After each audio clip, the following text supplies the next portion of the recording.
loves. This is Natalie, spelled Natalee. Welcome back to my space. This video is going to be the Capricorn weekly psychic tarot reading. Actually, it's psychism, it's tarot, and it's astrology. So I need to start changing how I'm talking about this stuff because I do talk a lot about astrology. Okay, guys, if you're watching this in real time, this is for the week of March 8th to the 14th-ish. 2020, that's what the astrology I'll be talking about. And if you are tuning into this afterwards, just remember that all of these readings are timeless and that this could still be resonating with you, even if the planetary energies aren't happening like that in your life at the time of watching this. Just keep going. Okay. Sorry, the light just got me all distracted. Okay, so while I'm shuffling, I'm going to talk a little bit about first the download. Wow, I wanted to go right to astrology and they reminded me of the download. That's weird. The download is Austin Powers. And it's interesting because I actually had this random, I just randomly started watching this clip on the opening for Austin Powers. Weird. Okay, so it's that. That's interesting. So that was for you. Interesting. I thought that was me, but it's you. Well, I am a Capricorn, so it could be our energy, but anyway, so there's something with Austin Powers. We'll get into that in the reading. We'll see how that connects to all of this. Okay, but astrologically, this is a really big week, okay, guys? So first things first, Mercury stations direct. Mercury stations direct Tuesday, March 10th. I'm taking this from Astrodienst Ephemeris for the year 2020. So this is all in universal timing, so you will have to adjust according to where you are on planet Earth a little bit. That's happening Tuesday the 10th. Mercury goes direct. It won't leave the shadow period till closer to the end of March. And then we will have, well, actually, we're already in the full moon, the super moon in Virgo. I'm not talking about that in depth. You will have to tune into my live that I will be recording. You can always play it back later. So if you don't catch it live in the middle of the day, you can play it back later. Okay, and then we also have the conjunction between, well, I mean, that's, okay, never mind. Okay, we have the conjunction between Mars, Jupiter, and Pluto this week. This is the week where Mars enters and kind of sets this off when he enters 14 degrees. Let me see. Yeah, about 14 degrees, he enters the 10-degree orb. That's all excess astrological information. The point is that this is a really powerful week and big week of initiative of getting... I knew we were ready to start, but I wanted to finish my sentence first. But they weren't ready. They were ready. 9 of Pentacles. Getting things done. Very independent position here. So I kind of really, let's just do the pre-shuffle then. 4 of Staves at the bottom of the deck. Stability here, okay? Yeah, we'll do a little pre-shuffle. We'll do 3 cards. Let's do that. We'll do 3. They're showing me 3 spaces. So we have our beautiful 9 of Pentacles, that independent, almost to the 10. In our second position, we have the Page of Swords and the Fool. Thank you very much. Someone's watching you, and I feel like they are witnessing your life kind of blossom, or it could even be that someone is witnessing you step into a self-possession or self-authority, or because I'm blending this Fool energy with this 9 of Pentacles, because I don't feel like this is as big of a new beginning. I feel like this is, if anything, this is a new beginning built off of some cycles, built off of other things. I mean, the 9 is really close to completion.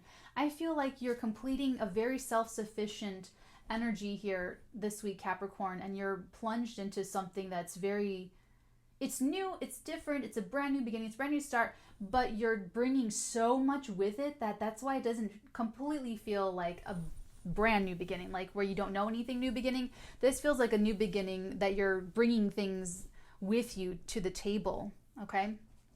And someone's watching this, like someone is And it's interesting because they're watching you without you knowing. They don't want you to know that they're observing you this way. It could be like your progress. I know, like my little Superman curl.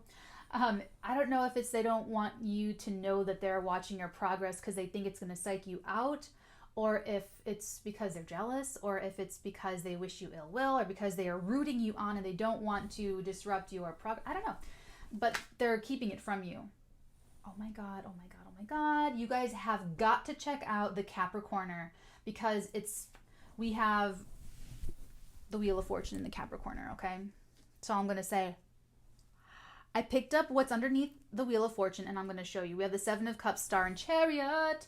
There could be a Cancer involved, or your spouse, someone opposite you with this Cancerian Chariot energy. It's interesting that the Chariot is Cancerian's, tarot card, major arcana, because it's really ambitious. It's really aggressive, sort of. And, people don't think Cancer's that way, but they're actually quite tenacious with those, like, pincers. Okay? So, anyway, so you could have a change in regards to a personal relationship. For sure. That could be on the table for some of you.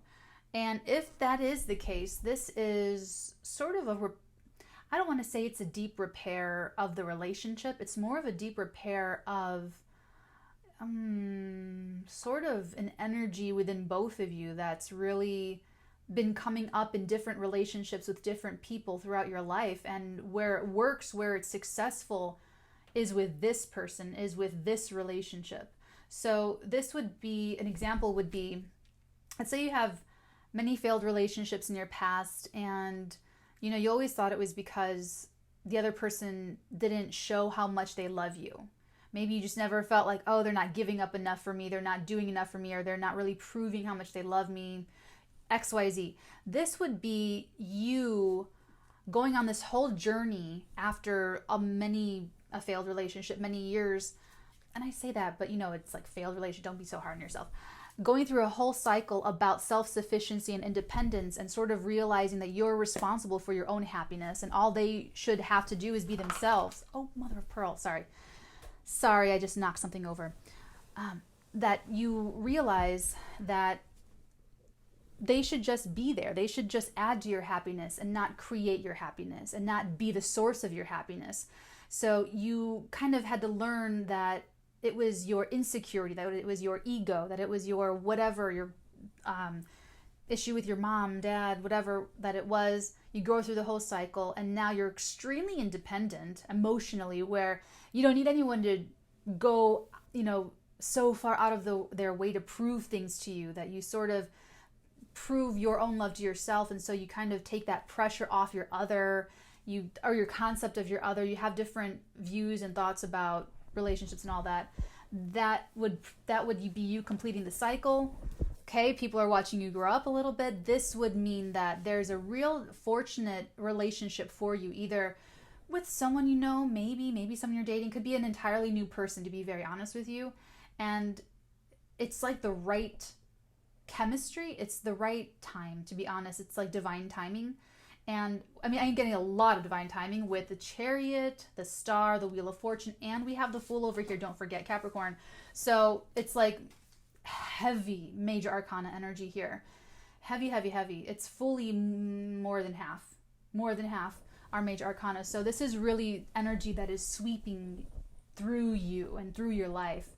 So you're just going with the flow. And like I said, I feel like you're the one who's already kind of been through whatever the cycle was, whatever your issue was, whatever this specific issue was. It's being given they're showing me like popping like a champagne bottle. Oh, it relieves pressure. Austin Powers, that's so interesting. Oh my God, that is so weird.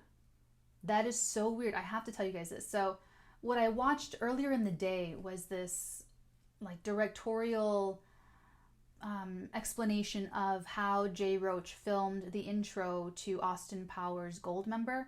And it's like it starts with Steven Spielberg's opening and it's like super action packed and a lot of action. And then it switches over to Austin's version of how he would open the movie about him. And it's he says it. He goes, it's very different. It's all about having fun. The way Austin does, it's all singing and dancing and bright colors and all crazy stuff and everything. So being psychic, that's all that this is, to be honest. So what they're saying is that you know, before you grew into your own independence, it's like it was drama, it was explosions, it was, you know, tales of intrigue and a lot of drama. I'm getting a lot of drama. Like you, and don't judge yourself, Capricorn. Really let this go. But this is like the before you, the past you, the old you, older version of you rather. And it was just like you could have like made a lot of messes and started a lot of arguments with your other half. Let's take that same example. Let's say you were just never secure. You were never feeling, no matter what they did, you just never really felt like they loved you, or you never felt you were secure. I don't know, whatever it is, you came out of that, and it's like you took it so seriously, like it's the Steven Spielberg beginning for Austin Powers, and you're just like, all these, you know, high octane emotions, and everything was life or death, and it's like little things, little petty things, like if they didn't go with you somewhere, or I don't know, if you brought someone a coaster but forgot to bring them a coaster to the table, they took it like, oh my god, she doesn't love me, or vice versa, you know, however that is. Oh, you could have even been dealing with that energy. See how I slipped into the other person, the secure person? You could have even been the secure person, but always attracted people that were very insecure, Capricorn, who were very codependent and very needy onto you, and like drained you of your resources, drained you of your hard work, of everything that you were building for yourself and for your life. And you were the one trying to prove to them how much you love them. And they kind of had you trained that way to keep you in some sort of like up and down cycle, to keep you reproving your love for them. Oh my God, that sounds exhausting. So, I mean, you got out of that, and that would definitely be you being super duper independent. I'm gonna actually keep these cards on as we go into the extended, because they're beautiful, and we're gonna clarify this in the extended, and we're gonna take a look at your strengths. I feel like this is going to be your strengths. I want to see a little bit more about this Page of Swords. Whenever you clarify the Page of Swords, it always opens up the other side, the people that are watching you, okay? So we're going to see who's watching you, why they're watching you, what they think, what they feel, what their agenda is if they have one. And then we're going to take a look at this. This is some sort of really good karma returning to you, Capricorn. This is something that you've earned in this lifetime. I really feel like it's this lifetime, like you've overcome, like I said, whatever cycle this was that you broke out of, either of codependency, going either way, both ways. Maybe you were codependent on someone who was codependent on you, you know, something like that. This is definitely a dream coming true. So in the extended, we're going to see what that dream is that's coming true for the Capricorn I'm channeling. Okay, guys? So if you're feeling this energy, and you feel like this is you, join me on the flip side. I'm going to head over right now because I don't want to wait. Everyone else, all the other Cappies, I will see you guys in your next reading. Bye. For the rest of your life.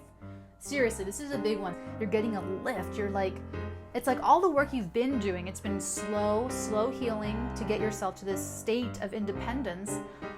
And then as this comes to you, this Wheel of Fortune, this change in circumstance, release of that pain. This good karma coming back to you, Capricorn, is going to stay.